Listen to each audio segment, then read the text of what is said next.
ఈ మధ్యకాలంలో gas cylinder పేలుడు ఘటనలు పెరిగిపోతున్నాయి. ఇళ్లల్లో, హోటల్స్లో ఇలా ఎక్కడ పడితే అక్కడ గ్యాస్ సిలిండర్ పేలుడు ఘటనలు చోటు చేసుకుంటున్నాయి. దీనివల్ల ఆస్తి నష్టంతో పాటు ప్రాణ నష్టం కూడా సంభవిస్తుంది. ఇలాంటి ప్రమాదాలు సంభవించినప్పుడు ప్రభుత్వాల నుంచి ఎలాంటి ఆర్థిక సాయం అందదు. దురదృష్టవశాత్తు గ్యాస్ సిలిండర్ పేలితే ప్రాణ నష్టంతో పాటు ఆస్తి నష్టం కూడా సంభవిస్తుంది. అయితే గ్యాస్ సిలిండర్ పేలుడు వంటి ప్రమాదాలు సంభవిస్తే సంబంధిత గ్యాస్ కంపెనీల నుంచి పరిహారం పొందేందుకు అవకాశం ఉంది. గరిష్టంగా 50 లక్షల ప్రమాద బీమా కవరేజీ ఉంటుంది. మరి దాన్ని ఎలా క్లెయిమ్ చేసుకోవాలో ఇప్పుడు తెలుసుకుందాం. పెట్రోలియం కంపెనీలు తమ ఎల్పీజీ కస్టమర్లందరికీ కూడా ఉచిత ప్రమాద బీమా కవరేజీని అందిస్తుంది. అది కూడా 50 లక్షల వరకు ఉంటుంది. ఈ బీమా కవరేజ్ కోసం ఎల్పీజీ కస్టమర్లు ప్రత్యేకంగా ప్రీమియం చెల్లించాల్సిన అవసరం ఏమీ లేదు. పెట్రోలియం కంపెనీలే తమ వినియోగదారులకు స్వయంగా ఈ కవరేజీని ఉచితంగా అందిస్తాయి. దీనివల్ల ఎల్పీజీ సిలిండర్ పేలుడు వల్ల ఏర్పడే నష్టాన్ని కవర్ చేసుకోవడానికి వినియోగదారులు సంబంధిత పెట్రోలియం కంపెనీ నుంచి పరిహారం పొందేందుకు అనుమతి ఉంటుంది. ఎల్పీజీ కస్టమర్లు వారి కుటుంబ సభ్యులకు సంవత్సరానికి 50 లక్షల వరకు మొత్తం పరిహారం లభిస్తుంది.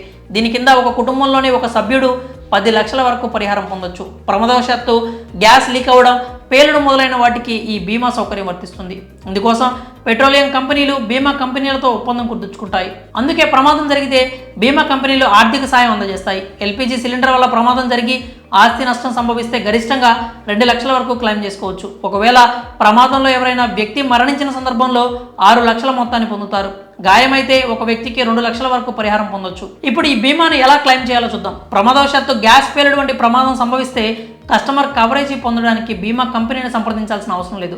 సమీపంలోని పోలీస్ స్టేషన్కు, ఎల్పీజీ డిస్ట్రిబ్యూటర్ దగ్గరకు వెళ్ళి ప్రమాదం గురించి ఫిర్యాదు చేయాలి. పోలీస్ స్టేషన్లో దాఖలు చేసిన ఫిర్యాదు కాపీని భద్రంగా ఉంచుకోవాలి. ప్రమాదం గురించి మీరు ఎల్పీజీ డిస్ట్రిబ్యూటర్కు తెలియజేసిన తర్వాత ఆ వివరాలు సంబంధిత బీమా కంపెనీకి చేరుతాయి. ఆ తర్వాత సదరు ఏజెన్సీ ప్రతినిధులు వచ్చి విచారణ చేస్తారు. ప్రమాద ఘటన నిజమని నిర్ధారించిన తర్వాత క్లెయిమ్ ప్రక్రియ ప్రారంభమవుతుంది. పోలీస్ ఫిర్యాదు కాపీ ఎవరైనా గాయపడితే వారికి అయ్యే వైద్య ఖర్చుల పత్రాలు, మరణ ధృవీకరణ పత్రం లేదా మరణిస్తే పోస్ట్ మార్టం నివేదిక రిపోర్టు అన్నింటినీ పరిశీలిస్తారు. ఆ తర్వాత ఈ పత్రాలన్నింటినీ బీమా కంపెనీకి అందించాలి. అప్పుడు బీమా కంపెనీ బాధితుడికి వాటిలో నష్టం ఆధారంగా డబ్బు అందజేస్తుంది. మరి ఈ సమాచారాన్ని మీ ఫ్రెండ్స్ అండ్ ఫ్యామిలీ సర్కిల్లో షేర్ చేసి వారిని కూడా ఒకసారి ఆలోచన చేయండి.